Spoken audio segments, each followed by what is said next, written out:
Hello, everybody. Very quickly, my name is Chris Sharma. I'm the owner, president of Orbit Institutes. And I'm also Canadian CGA, American CPA. And we have tied up with PAS in Canada, which is, led by Michael Levy and Ira. They've been, so I'm going to, they're going to conduct a case study. We've been doing Canadian CPA coaching under the brand of Orbit in association with PAS. So I just want to take this opportunity and welcome Michael Levy, and I'll pass it on to him. He'll take it forward from here and take you through this intensive case study. Thanks, Michael. Thank you very much, Christian. I'd like to welcome everybody to the past session that will deal with how to address cases on the CP. Let me begin by explaining the purpose of the session. The CP is a case-based exam, so it's quite different from exams in other countries like India, where you're dealing with short answer questions. On the CP, there are no short answer questions. It is 100% case-based. So your performance on your case writing will determine whether or not you pass the CP. The purpose of this session is to talk about how to write CP cases effectively. In today's session, we're not actually going to look at a CP case, but I'm going to talk about how to address CP cases. There's another session on November 21st at 8 p.m. in which my partner, Ira Walfish, will actually take up a mock CP case.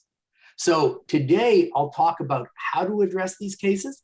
Then on November 1st, then you'll have an opportunity to actually see a simulated CP case and apply some of the principles that we talk about today. Because in the November 21st session, my partner, Ira Walfish, will actually walk through a CP case with you. So you can kind of look at today's session and the session on November 21st as companion sessions. If you'd like to attend the live session on November 21st, please contact Sharmili Sawant, and I've given you her contact information at Orbit, and she will get you signed up for the session. If you're not able to make it on the 21st, don't worry about it. We'll be posting the session both on the PASS website for people living in Canada and on the Orbit website for people living in India. Let me begin with the session agenda.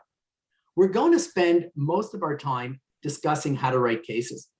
But before we can do this, I will provide the following background information that you're going to need before I can begin the discussion of how to write CP cases.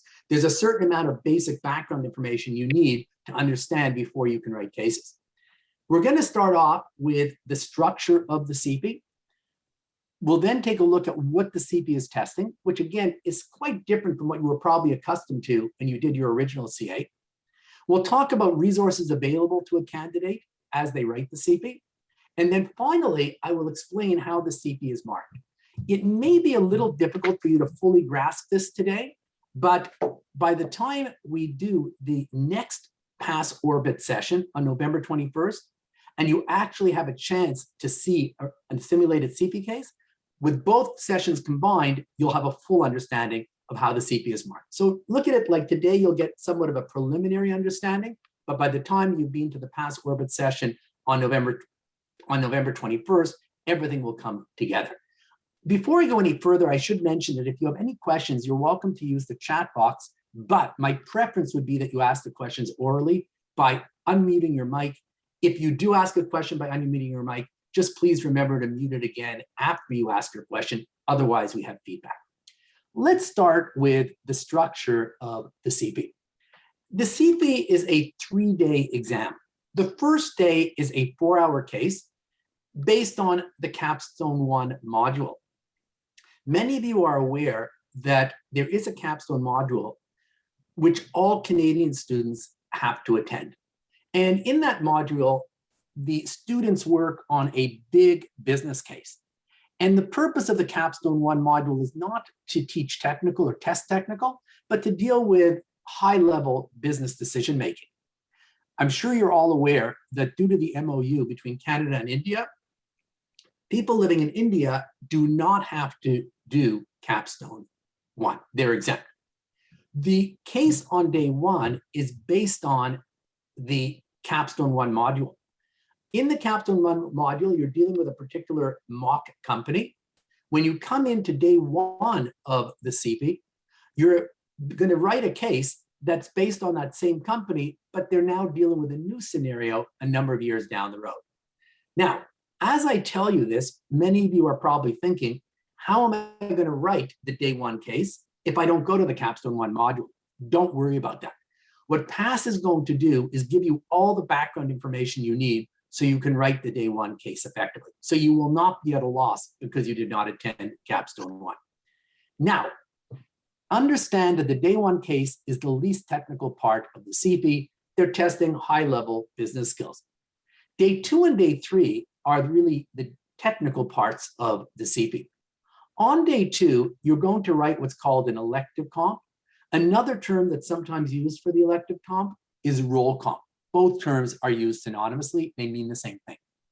The reason why it's called an elective comp or a roll comp is on this comp, which is one big 5-hour case, not everybody writes exactly the same case. The way that it works is the comp on day 2 will test 3 competencies: financial accounting and or management accounting. Usually it's both. And then the remainder of the requirements that you're going to need to deal with, that you're going to need to address, will depend on the role that you choose. And you can choose from among 4 roles: assurance, taxation, finance, and performance management. So let's say one person, for example, let's say Sachin decides to choose assurance. Sachin is going to have to address on his comp financial accounting, management accounting, and assurance. If, let's say, Yogesh decides to choose finance, Yogesh is going to end up dealing with financial accounting and management accounting because everybody deals with those subjects. And then all of the other requirements that Yogesh deals with will relate to finance. So basically, it's called a role comp because depending on the role you choose, what you write will be quite different. Day 3, instead of writing one big 5-hour case, you'll be writing 3 smaller cases, anywhere from 70 to 90 minutes. And the 3 cases in total will add up to 240 minutes. So day 1 is 4 hours. Day 2 is 5 hours. Day 3, again, is 4 hours. On day 1, it's one big case for 4 hours. Day 2, it's one big case for 5 hours. Day 3, it's 3 cases adding up to 4 hours, adding up to 240 minutes. The shortest case is typically 70 minutes, the longest case, 90. That is the basic structure of the CP. Is that clear to everybody? Yes, What is, it is. yes, please, please. Actually, I have a basic question. I'm sorry because I just got the email day before yesterday. I was trying to, I was looking out for some CPA exams, either in US or CMA, or even I was searching for this CPA Canada. So yeah, I have a very basic question. Like, what is the eligibility for this, for CFE? What is the eligibility? Well, basically, if you have, do you have an Indian CA?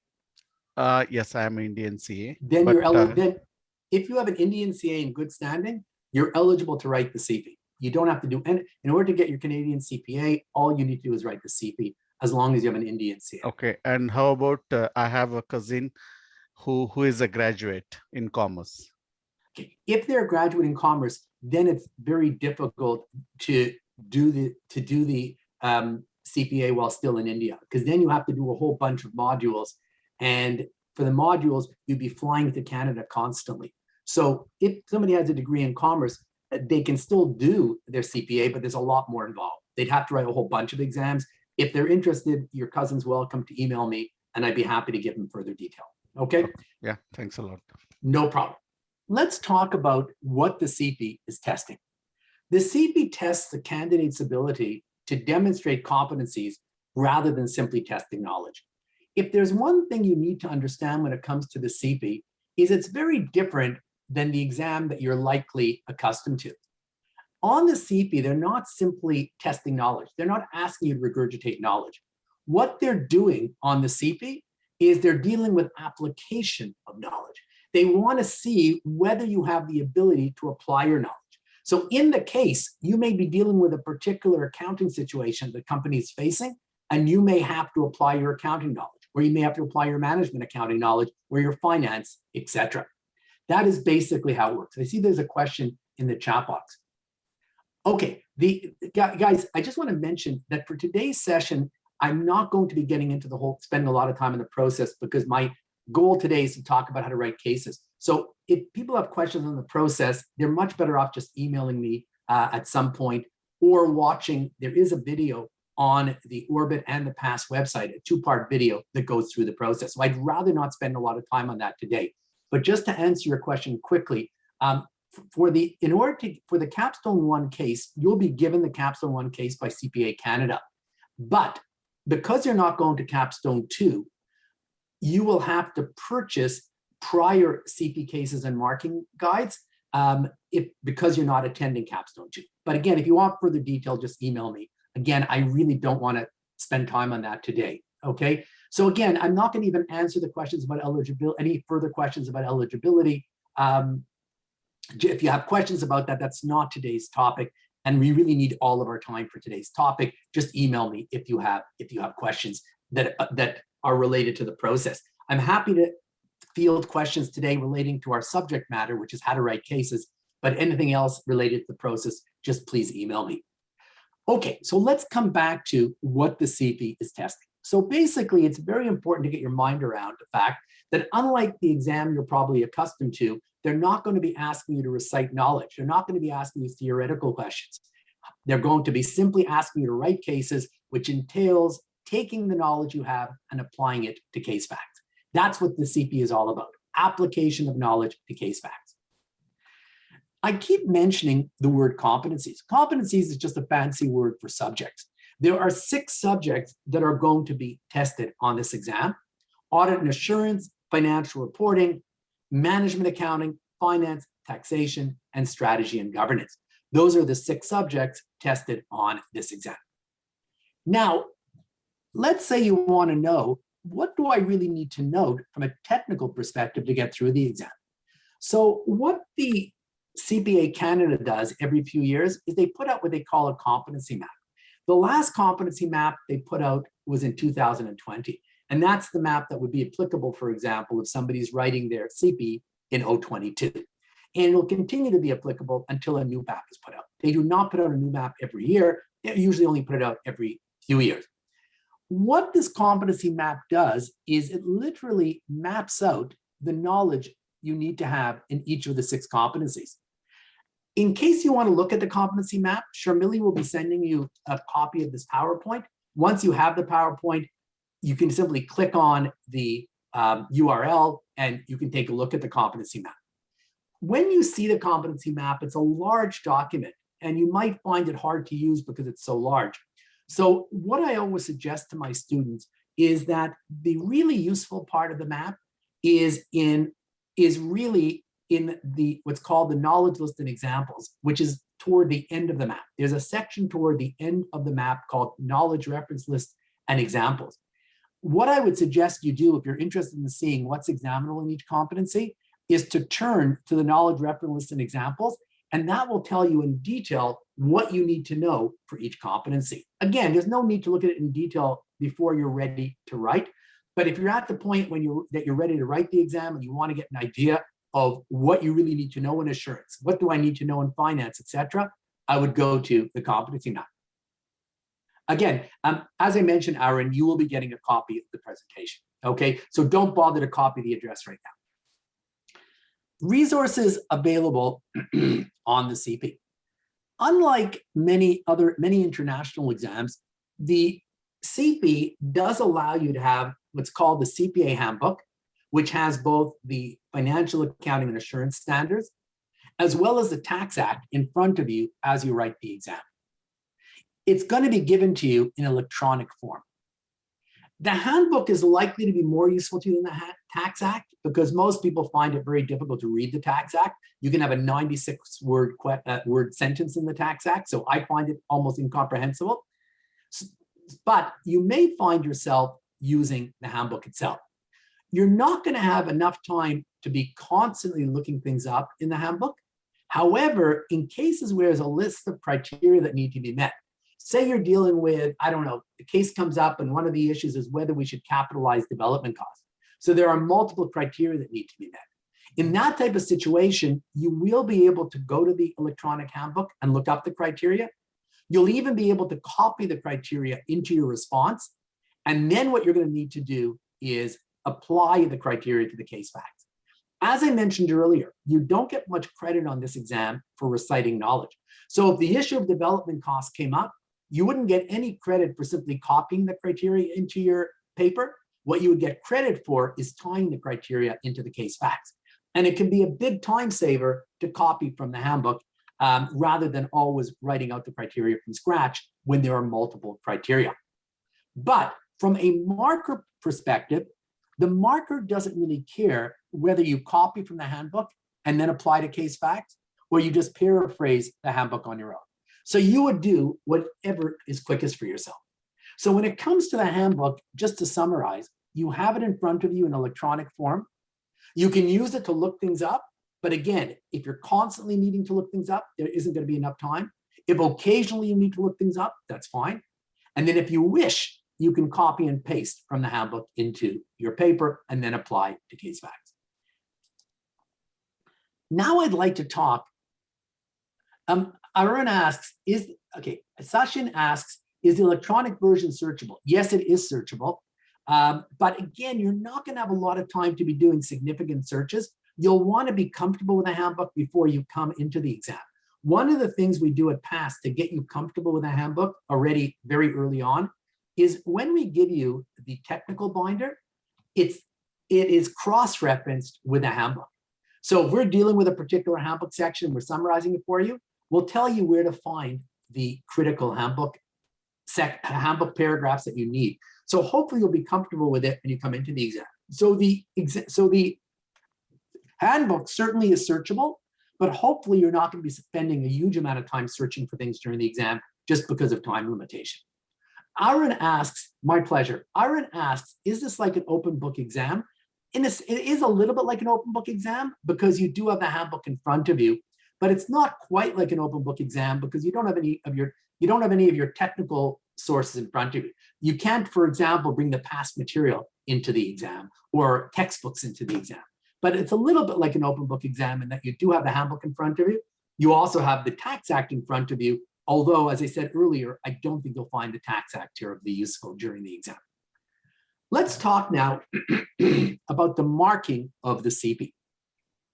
In order to understand the marking of the CP, it's very important to understand the concept of assessment opportunities.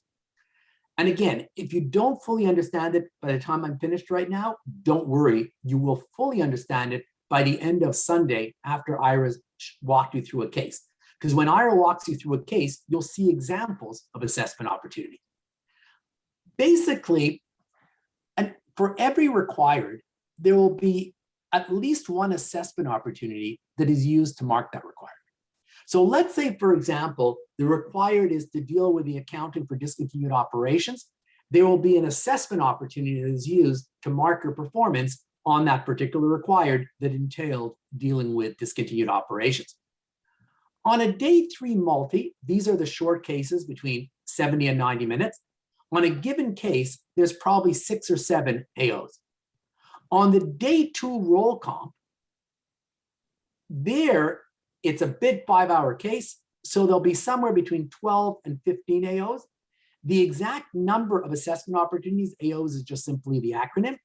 The number of AOs may depend a little bit on the role you chose. There might be one more or one less AO for one role versus another. The marking scheme I'm about to go over is for day 2 and day 3. Day 1 is marked separately, holistically. I'm not going to get into that today. I'm going to deal with day 2 and day 3, the technical days of the CP. Now, in order to ensure that you hit all of the assessment opportunities, which you really want to do if at all possible, it's going to be very, very important to deal with all of the requirements. One of the biggest mistakes you can make on this exam is to leave out a required, because it's much easier to pass the exam if you address all requirements. One of the biggest challenges you're going to face, and this is a challenge that both international as well as Canadian students face, is it's such a time-constrained exam that you're going to say to yourself, I don't have time to get through all the requirements. So one of the things you're going to have to learn for this exam, which is probably runs completely contrary to what you're accustomed to in India, is not aiming for perfection. If you try to do each of the requirements perfectly, I can guarantee you, you won't be able to get through them all. Why CPA Canada creates an exam where it's impossible to deal with all the requirements perfectly, I can't tell you that. I don't have the slightest idea. And I think it's a little silly. But obviously CPA Canada doesn't care much what I think. So at the end of the day, it is what it is. There isn't enough time to get through all the requirements perfectly. So you're trying to deal with each required adequately rather than perfectly and make sure you get through them all. Aaron asks, is there a time allocation per mark? You'll see later on when I show you the guide that there aren't any, you don't actually get a mark. So the whole question is moot. You'll see in a moment when I go through the guide.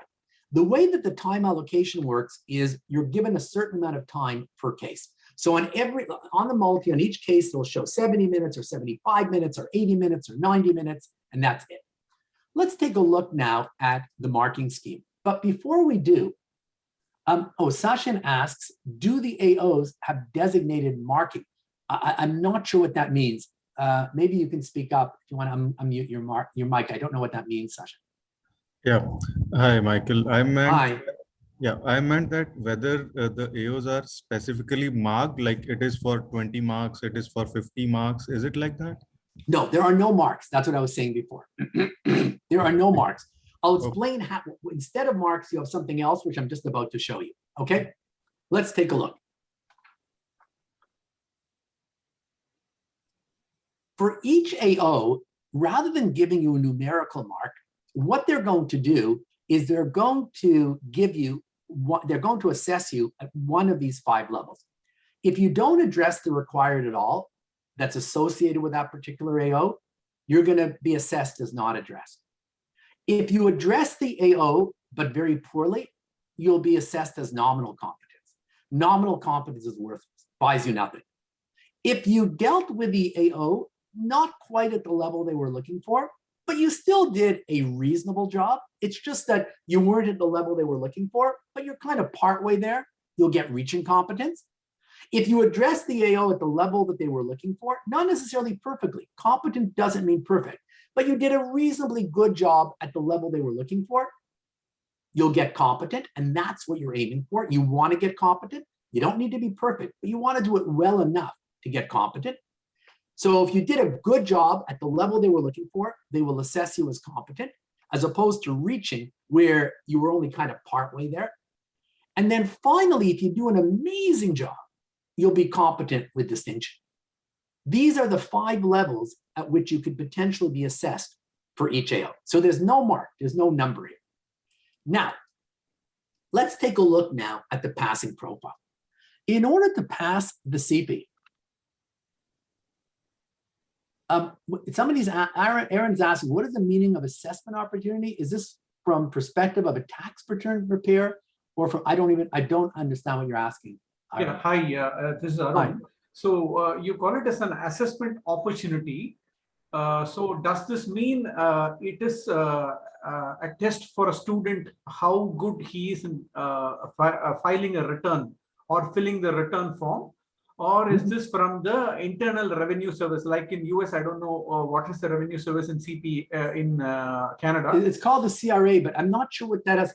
I'm not sure what that has to do with an assessment opportunity. All an assessment opportunity means is for each required, they're going to call it an assessment opportunity. And the reason why it's called an assessment opportunity is they're going to assess which of the 5 levels you're at for that particular required. Okay, so this is from a student perspective, how good his subject knowledge is in applying the knowledge. Exactly. That's precisely correct. Let's say you got competent, what that means is that, let's say the required was to deal with discontinued operations. It means that you understood discontinued operations, and more importantly, you applied it well to the case facts. That's what competent would mean. And then reaching competence would mean you didn't fully understand discontinued operations, your technical was a bit weak, or you didn't apply it very well to the case facts, or both. Your technical knowledge wasn't strong enough and you didn't apply it well enough to the case facts. Now that we understand the concept of assessment opportunity, we can take a look at the 4 levels of the passing profile. In order to pass day 2 and 3 of the CP, you need to get through all 4 levels of the passing profile. Let's take a look at the 4 levels. Level number 1 says, was the aggregate competency demonstrated sufficient? What they're going to do to decide whether you pass day 2 and 3 is the following. They're going to come up with a point system, and they're going to say not addressed and nominal competence is worth 0. Reaching competence is worth X. Competent is going to be worth more points than reaching, but you're going to get the same number of points whether you get competent or competent with distinction. The only reason why they distinguish between competent and competent with distinction is so they can choose the prize winners. They have an honor roll and they have a gold medalist. They need to be able to identify the best papers. But from the point of view of passing, it makes no difference whether you get competent or competent with distinction. You basically get the same number of points. Okay, so basically 0 points for 1 and 2, a certain number of points for reaching competence, more points for competent, and then finally, whether I get competent or competent with distinction, I get the same number of points. All they're going to do for level 1 is add up all the points, and if you hit a certain number, you will pass level 1. Now, there's no magic number in terms of the total number you need to hit, because on every CP, there could be a different number of points available.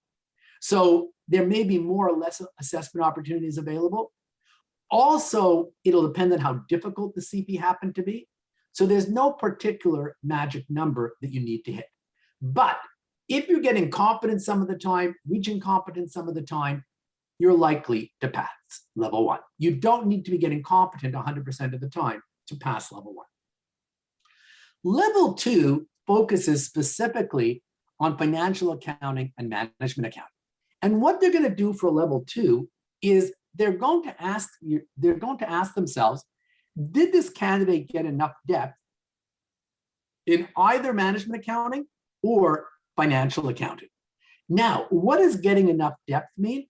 What it means is, did you get competent a sufficient number of times in either management accounting or financial accounting? If you got competent enough times in either of the 2, you will pass level 2. Level number 3 focuses completely on the day 2 comp, the role comp. And what it does is it looks at your performance on whatever role you chose, whether it was assurance, tax, finance, or performance management.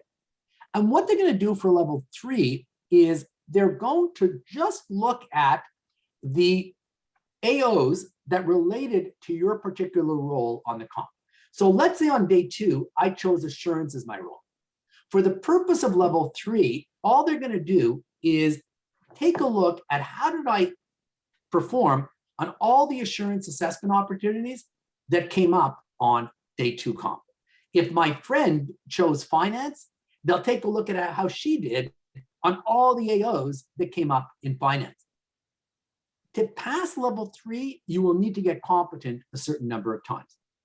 Doesn't mean you have to get competent 100% of the time, but you'll have to get competent probably on a little more than half of the AOs that related to your particular role. Finally, we have level 4 of the passing profile. For level 4 of the passing profile, what is going to happen is they're going to take a look at your performance across all 6 competencies. And what they're going to do for level 4 is they're going to say to themselves, when I look at all 6 competencies over the course of day 2 and 3, so I look at all the cases that came up over the course of day 2 and 3, they'll ask themselves, did the candidate get at least reaching competence a certain number of times in each of the 6 competencies? What they're trying to achieve when they look at level 4 is they're trying to make sure that you have at least a basic knowledge across all 6 competencies. So I might not be very good at finance, let's say. So I may be able to, I can pass this exam without ever getting competent in finance, but I'll have to at least get reaching competence a certain number of times. All they want to make sure for level 4 is that you're capable of getting at least reaching competence a certain number of times in each of the 6 competencies. They want to make sure that you have a reasonable breadth of knowledge. So at the end of the day, you need to pass all 4 of these levels in order to pass the CP. Now, again, if you don't fully understand the passing profile now, don't worry. I don't expect anybody will until you start to see cases. Okay, when it comes to selecting the depth area for day 2, again, I'd rather not get into that today. I'll tell you why. It's premature to think about this now. I constantly get students calling me this time of year and saying, which depth area should I choose? It's too early. You have to see more cases before you can make up your mind. You don't need to choose your depth area until a couple of months before the CP. And by then, you'll have written a whole bunch of cases and you'll be in a much better position to make your choice. Obviously, you want to choose the depth area that you're strongest at. So if I feel I'm strongest at assurance, I'll choose assurance. If I feel I'm stronger at finance, I'll choose finance. But I would not try to make that decision yet until you've written some cases. After you've written some cases, at that point, what I always tell my students is, at some point in the new year, maybe January or February, at that point, if you're not sure, give me a call and we'll discuss it. But I never like to discuss it with students this early because quite frankly, it's not meaningful until you've written some cases. What I'd like to focus on for the remainder of today's session is on how to read a case and how to write up the case. And then, as I said earlier, Ira will apply this when he does his session on Sunday. When it comes to reading the case, we're going to talk about how to identify requireds, how to assess your role, assessing the nature of the engagement, considering the specific competencies being tested, and very importantly, we'll talk about ranking. Because you don't have time to do everything perfectly, it's very important that you allocate your time between the requireds in an optimal fashion. So you use your time as efficiently as possible. Because it's such a time-constrained exam, if you don't do a good job of ranking the requireds and allocating your time efficiently, it's very hard to pass this exam. So we'll definitely spend a few minutes on ranking. In terms of writing up the response, we'll talk about keeping in mind your professional hat, analyzing major issues. We'll talk about concluding and recommending, and then finally, we'll talk about communicating with impact. So let's start by talking about reading the case. When it comes to reading the case, it's impossible to read a case, even a multi, which is shorter than a comp, can still be 5, 6, 7 pages long. So unless you're an absolute genius, you can't just read the case, memorize all the facts, and start writing. That's next to impossible. So the only way to keep track of the facts is by doing what's called an outline. And when Ira takes up the case with you on Sunday, he will show you how to construct an outline, and you'll have a much better understanding of how you keep track of the case facts. A good outline provides a roadmap that you can then follow as you write up the case. It'll result in a well-organized response and a happy marker typically translates into a happy student. By doing a good outline, it also helps you avoid forgetting to deal with a key issue or a key fact. Because on the outline, you're keeping track of the key issues and you're keeping track of the key facts. Then when it comes time to write up the case, you can then follow your outline in order to write up the case effectively. Excuse me, Michael, on the role, yes. Example, if it is an audit and assurance, will it be like a partner from the side of a partner? I have to reply, or it can be from audit assistant, I have to reply to the case. Will it be like that? Usually on the cases, you're not usually a partner. Usually you're an associate and the partner, and you're working for a partner. So in a typical case, the partner will ask you to do certain tasks. So you're typically not at the partner level, you're something below the partner Yeah, thanks. level. No problem. The rule of thumb when it comes to how much time do I spend reading and doing my outline versus how much time do I write, keep in mind you're doing the outline as you're reading the case. So the bottom line is, as you read the case, you should be spending about a quarter to a third of your time reading and doing your outline, leaving over 2/3 to 3/4 of your time to write the response. In most cases, it should be about a quarter of the time reading and 3/4 writing. Occasionally, you may need as much as a third of the time to read, but usually it's about a quarter of the time reading and doing your outline and 3/4 of the time writing up the case. Yes, Deepti, you had a question? Deepti, I think you said you have a question.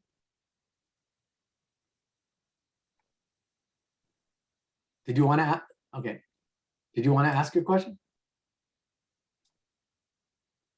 Okay. I'm going to continue then. Now, you would keep the outline on a separate piece of paper, or some people like to do the outline on their computer. You can either do it manually or you can do it on your computer. People also typically make little notes in the margin of the examination paper. Also, people often like to underline background information. What often happens on cases is they may give you some basic background information before you even know what the requireds are. So what people will often do is underline it.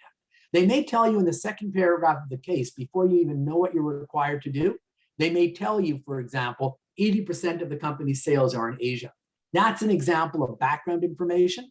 Another term that I use for background information is extraneous information. It's the same thing. The extraneous or background information usually will relate to the nature of the company or the nature of the industry or the ownership of the company. I usually underline that in the case. When you do your outline, you want to keep the level of detail low. Very rarely will an outline be longer than a page for a multi. For the comp, it might be quite a bit longer than a page, and I'm not going to get into that today, but for a multi, it's generally less than a page.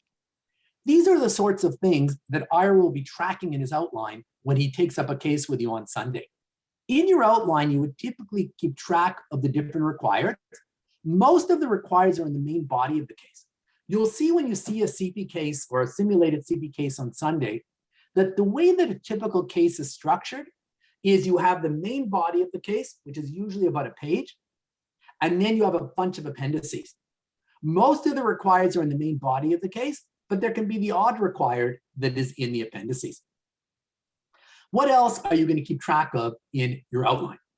You're going to keep track of issues. You're also going to keep track of what I call salient facts, important facts you're going to want to tie back to. But you don't need to get all of the facts on your outline or you're going to waste too much time. You can do a lot of cross-referencing. So if there are a whole bunch of facts that relate to a particular issue and they're all in paragraph 2 and 3 of Appendix 2, all I would write down is the issue, and next to that I would write down Appendix 2, paragraphs 2 and 3. You can do a lot of cross-referencing to the case facts, and then in the relevant paragraphs where the case facts come up, you can then underline. So you don't have to have every case fact on your outline. I would make ample use of cross-referencing. And again, this will all come together when Ira does his outline on Sunday.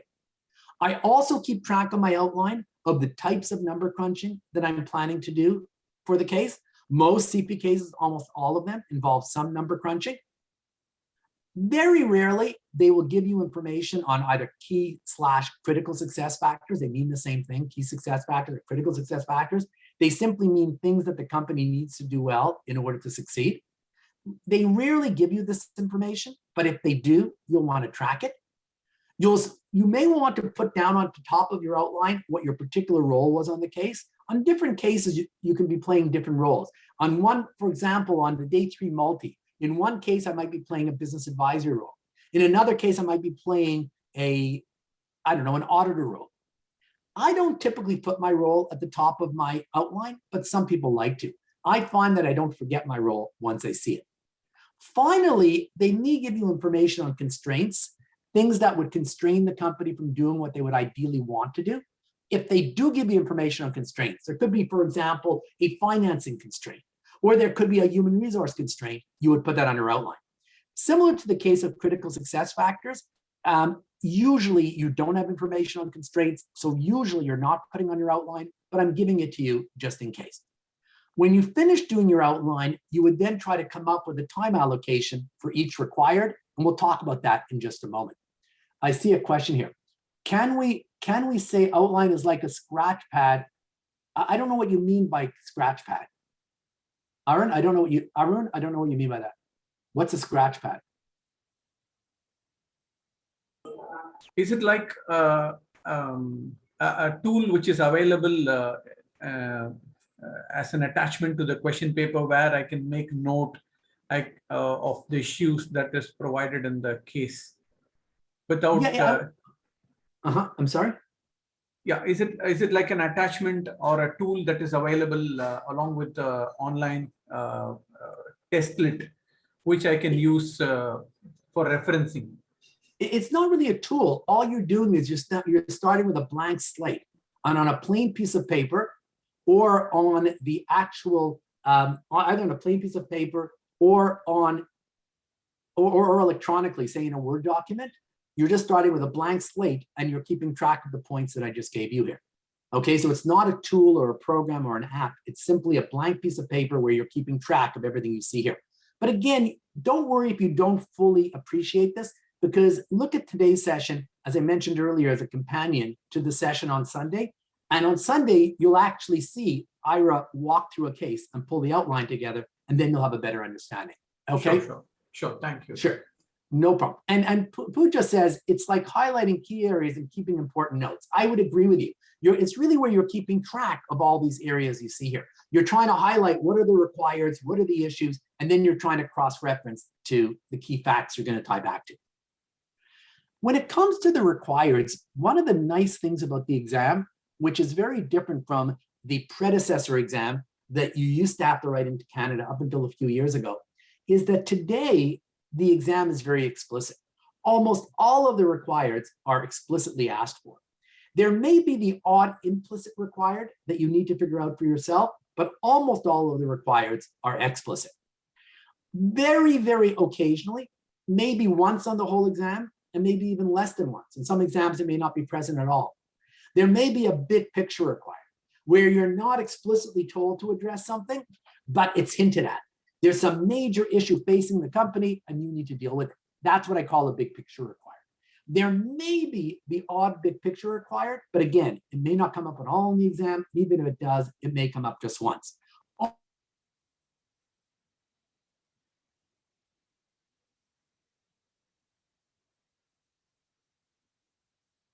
You may have to play on the exam. And obviously, you've got to make sure you understand what your role is so you write up the required effectively.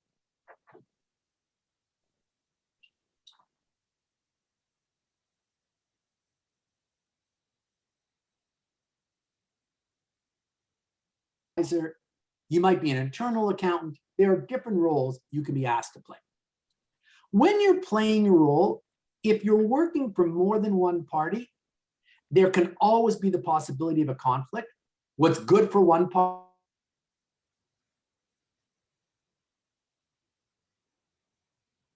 always consider who you're reporting to. In some cases, as I mentioned earlier, you're working for a partner. If you're working for a partner in an accounting firm, you can use all sorts of technical jargon.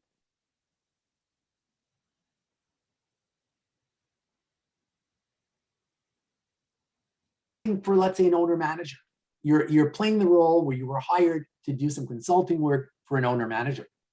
In that type of situation, you probably don't want to use technical jargon because your typical business owner manager isn't going to understand the technical jargon. So how technical, whether you use technical jargon without explanation or not, will depend on who you're reporting to, which can vary from case to case. Assess the nature of the engagement. These are just examples of different types of engagements that you might find yourself playing. Now, when it comes to assurance, on every CP, you'll be playing an audit role, on at least in one case, maybe more.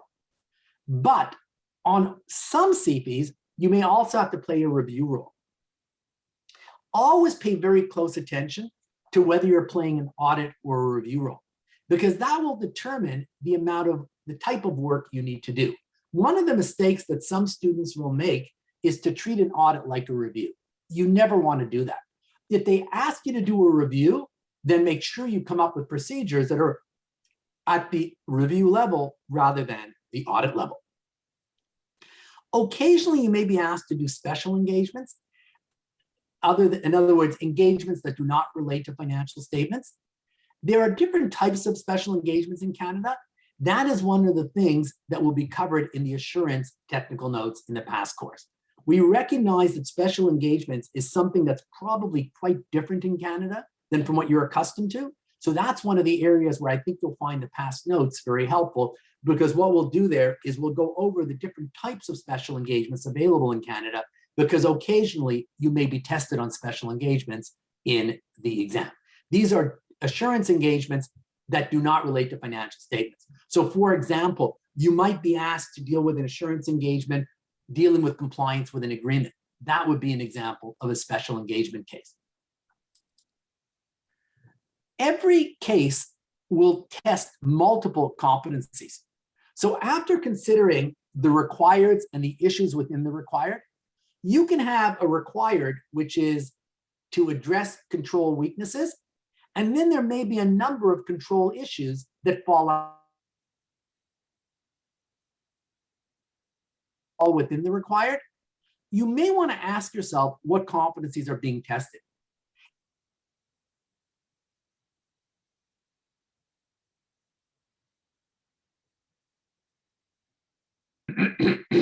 The partner asks you to discuss any significant financial reporting issues that will need to be addressed by management. He also asks you to assess the risks related to the audit, suggest an audit approach, and determine materiality. In this case, it's pretty explicit that you need to deal with financial accounting and that you need to deal with assurance, right? They mention audit specifically. So in many cases, it's pretty obvious which competencies are being tested, which competencies you need to bring to the table. In other cases, you may have to figure out which competencies to bring to the table. Here's an example where they don't mention competencies explicitly. I'm worried, and again, this is a direct quote from a real CFE case. I'm worried these new ventures might distract me from my initial goals, my values, and my reasons from starting the viewing channel. This is all happening so fast. I'd appreciate knowing what other factors you think I should consider in deciding whether to move forward with the book and whether or not to accept John's investment offer. In this case, they don't tell you specifically which competencies to address. So in a case like this, what you would be doing is you'd be reading the appendices. I mentioned the main body of the case is usually just one page followed by a bunch of appendices. Once you've read the appendices, you'll have an idea of what you're required to do. Once you have a better understanding of what you're required to do, it will become quite obvious which competencies are being tested. Let's say I determine that I'm going to have to value a business. Then I know I'm dealing with finance. Let's say I know I'm going to have to determine the cost of a product based on activity-based costing. I know I'm dealing with management account. So once I've read the whole case and I have a better idea of what I need to do, I'll know which competencies to bring to the table. I mentioned earlier that it's a very time-constrained exam. The CP is extremely time-constrained. That's why it's so vital to rank the requireds and issues and allocate time to each required in an optimal manner. So how do I decide how much time to spend on each required? So the first thing I would ask myself is, how important is this required to my client? The more critical something is to my client, the more time I'm going to spend on it. The biggest driver of my time, or one of the biggest drivers of my time, is how much information I have available. Given that the crux of the CP is taking your technical knowledge and applying it to case facts, the more case facts you have available, the more time you should be spending on that particular requirement. Because if you have hardly any case facts to tie back to, and you're writing a lot, you know what that means? It means that you're probably just dumping out everything you know about the subject. And dumping out everything you know about a subject is never a good idea, because the crux of this exam is application to case facts. So the more case facts you have available, the more time you can spend on a particular requirement. And then finally, another big driver of your time is whether you have a lot of quantitative information available. The more quantitative information you have available, I'm sorry, let me rephrase that. The bigger the quants you need to deal with, the more time you need. If you have a major quant you need to do, I need to do a projected cash flow, or I need to do a big break-even calculation. If there's a major quant involved for that particular required, then you know you're going to be spending a lot of time on that required. Requireds involving a major quant typically require a lot of time. The ranking determines the time allocation. So if I'm dealing with a required where it's important to my client, I've got lots of information to work with qualitatively, or I've got a major quant to deal with, I'm going to be putting a lot of time into that required. If I have a required where I have very little qualitative information, I don't have a major quant to deal with, I'll probably be spending much less time on that required. Many requireds in a typical CP, you can have on just a multi-case that's 80 minutes long, you can have 6 required. So if you have 6 required and 1 or 2 of them involve a significant amount of time, say 20 minutes, then other requireds where there's very little information to work with and where there's no major quant to deal with, you may have to do it in 5 minutes. So there can be a huge disparity in terms of the amount of time I spend on one required versus another. I can literally be spending 20 minutes on one required and 5 minutes on another. One thing that is very counterintuitive is that there'll be an AO, an assessment opportunity for the 5-minute required, and there might be an AO, and there'll be an AO for the 20-minute required. Even though you spent a lot more time on one required than the other, each AO is still worth the same amount. When we looked at the marking profile earlier, we didn't distinguish between AOs. So I know it's very counterintuitive, but even though you're spending this different amounts of time on different AOs, all the AOs are still worth the same amount. Sometimes they will purposely use unclear terminology. Say, for example, they give you an agreement and you're giving advice based on an agreement. If there's any unclear terms, you'll want to make it clear that we need to clarify the term. When you're playing a business advisory role, always consider the needs of the client. If they give you any information on key success factors, which is the same thing as critical success factors, you'll want to tie back to that. If something is critical to the success of the business, then obviously you'll want to focus on that when you give business advice. Pay very close attention to the appendices. Most of the information that you need to deal with will be sitting in the appendices. Remember, the main body of the case is a page or less than a page. Almost all the information you need to work with is in the appendices.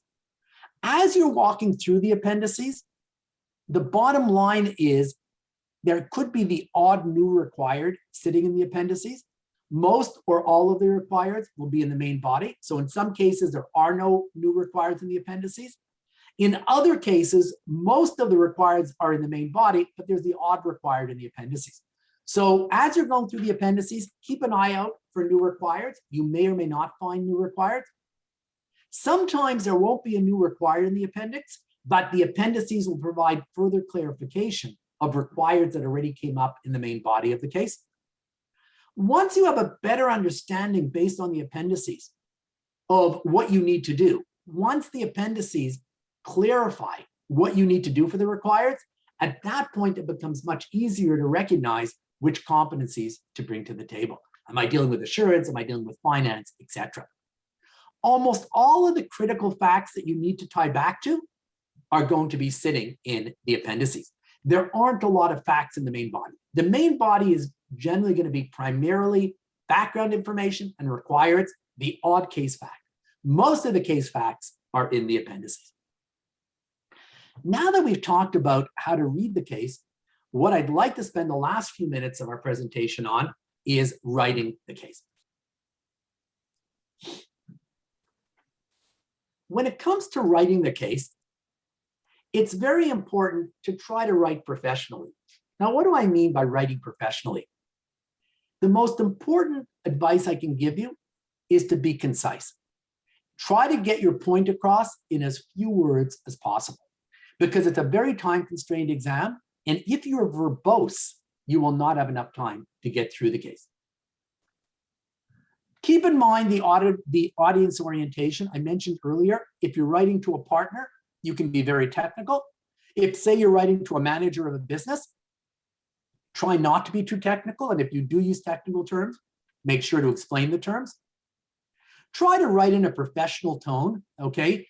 Again, you don't need to be fancy in your writing. You don't need to be eloquent. There's no extra marks for being, for writing in an eloquent manner, but write in a professional tone. You're not going to be marked on your spelling or your grammar or your punctuation. There's nothing in the guide to mark you on that. However, if your grammar is so poor that the marker can't understand what you're saying, then you got a problem.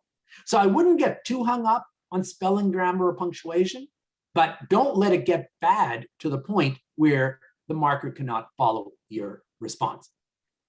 Finally, in terms of organization, typically you're going to have a very short intro, no more than a line or two, because there's nothing in the guide to give you credit for that. Then you're going to have the main body of your response. And in some cases, you may have an overall conclusion at the end. We'll discuss that in just a couple of minutes. Here are some basic case writing tips. Sometimes the requireds or issues are going to be intertwined. So after you read the whole case and you've got the required sitting in front of you, always ask yourselves, are the requireds intertwined? Does one required impact another required? You need to think about whether the requireds are intertwined before you start writing, because that'll affect the sequence in which you attack the case. If required 3 impacts required 1, I'll do 3 before 1. Is everybody with me? So I won't necessarily address the requireds in the order they came up in the case, but rather I'll ask myself, how are the requireds intertwined? And on that basis, I'll decide on my sequence. Always include your full thought process. One of the biggest differentiators between reaching competence versus getting competent is the competent candidate always provides his full reasoning, his full thought process. That is so important for getting competent. What you're going to see when Ira starts to show you evaluation guides that are used to mark this exam, when he takes up the case on Sunday, you'll see when you see the evaluation guides for each assessment opportunity, that in order to be competent, you normally have to be at the discuss level as opposed to the attempt level. Attempt level is good enough for reaching competence. You need to be at the discuss level for the purpose of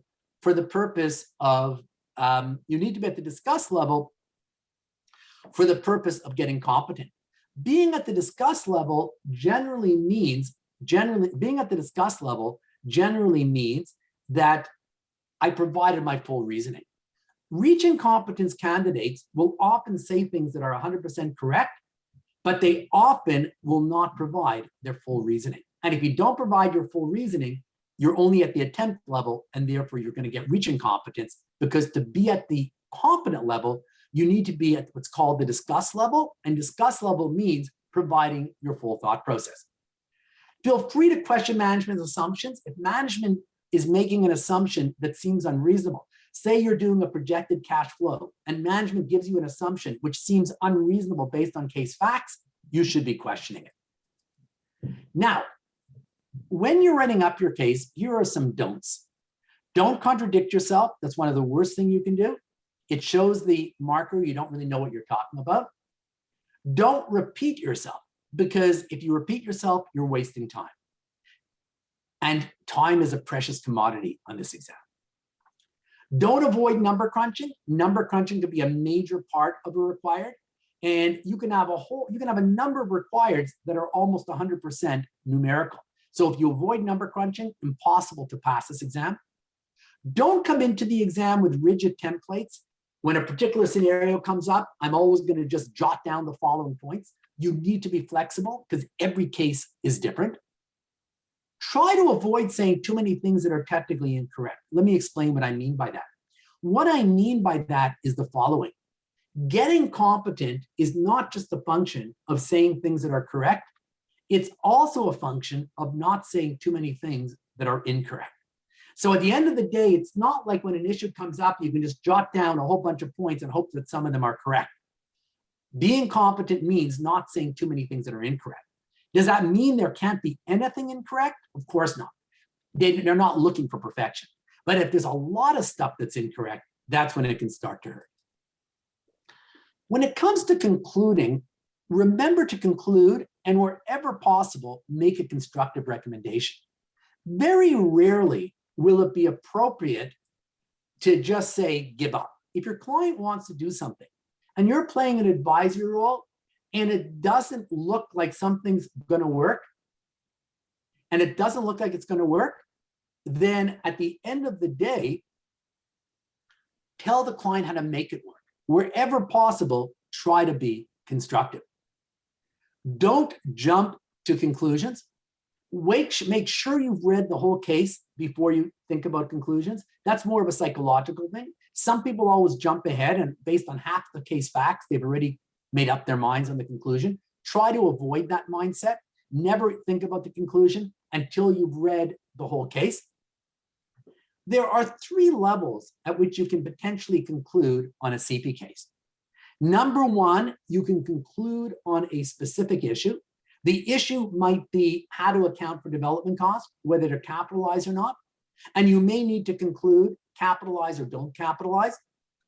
Anytime you do a numerical exhibit, you'll always want to conclude by describing what the exhibit tells us. That's what I call a level 1 conclusion. A level 1 conclusion is concluding on a specific issue or concluding on a numerical exhibit. Every CP case has level 1 conclusions. A level 2 conclusion is concluding on an overall required.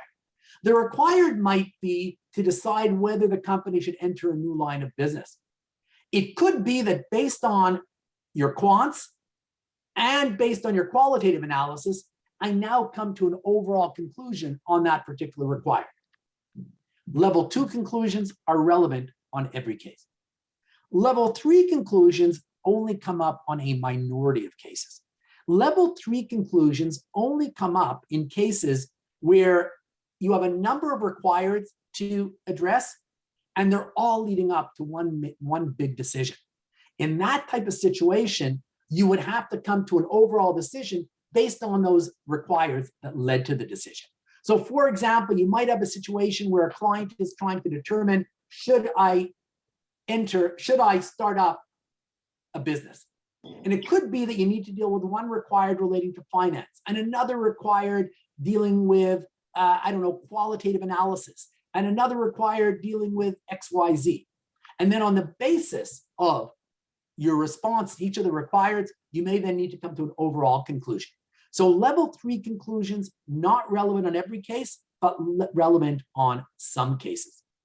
When you have a level 3 conclusion, you would come to the level 3 conclusion, the overall conclusion on the case, based on the outcome of the different requireds that led up to that conclusion, as well as based on both your quantitative and qualitative analysis.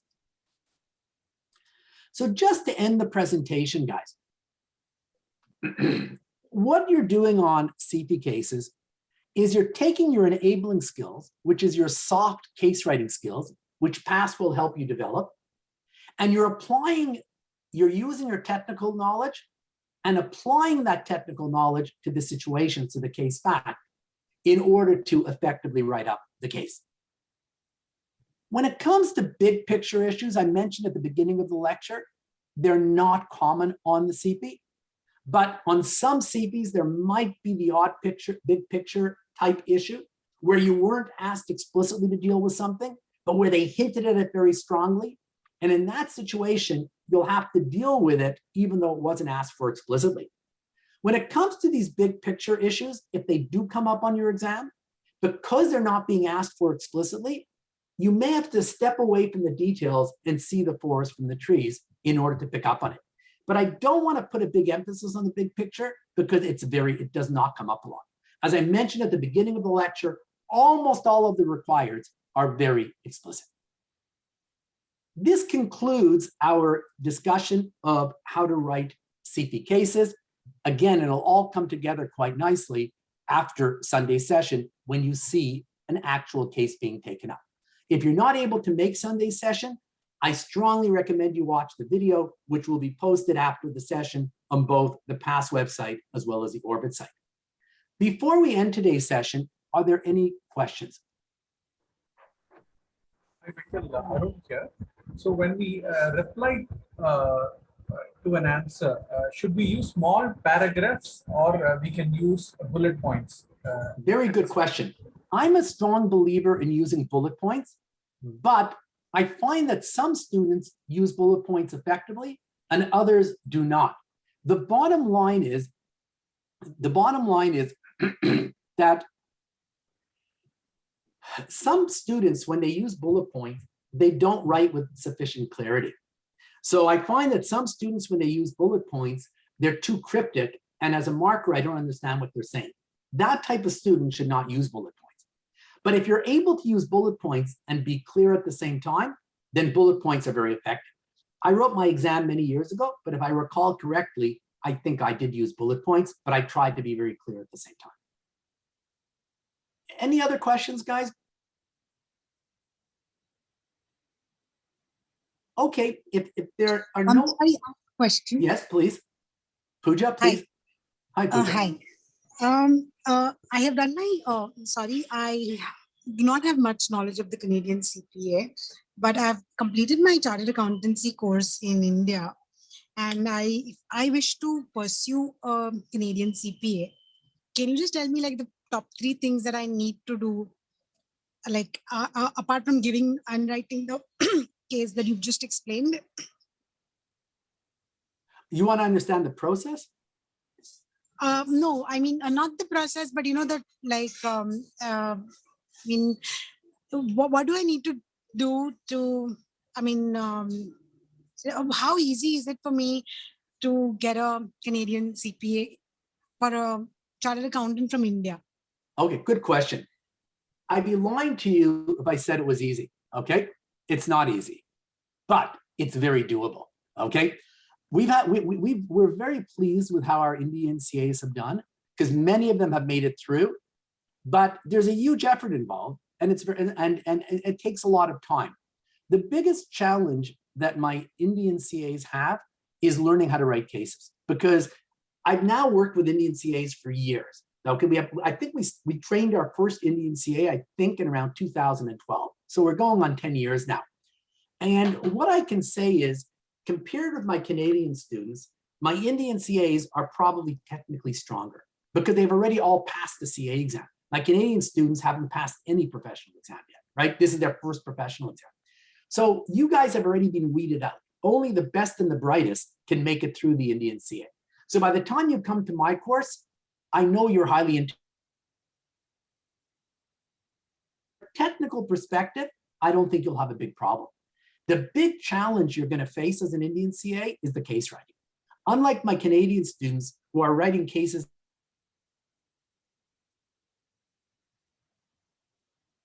the trick is to learn how to write the cases. As long as you really work hard on writing the cases and you try to write all the cases,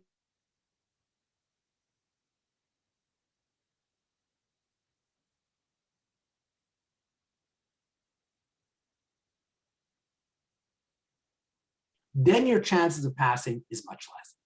But if you write these cases, what's going to happen is the following. Initially, you're going to do very poorly. First few cases, no matter how hard you try, you're going to do badly.